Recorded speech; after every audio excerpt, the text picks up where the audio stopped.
ukhonzaphi Msweli uthi uyazicelela kuhulumeni azompompa noma azomoma amanzi abulala indodana yakhe edamini lodumo lase Nseleni ngoba izingane-ke azizwa mazikhuza.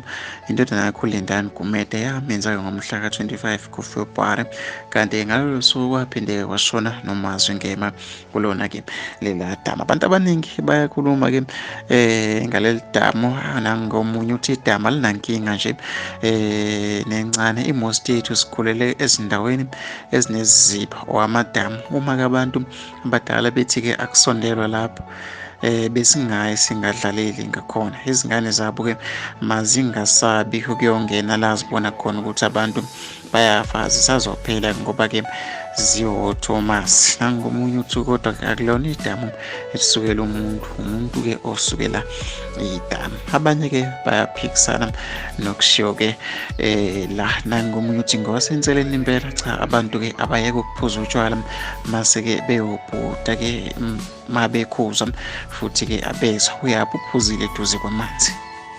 Nake kufisa ukuthi ngizwe uvo lwakho nombono wakho, uthi wena ucabangani-ke ngalolu daba. Hlangana phakathi kwi-comment section.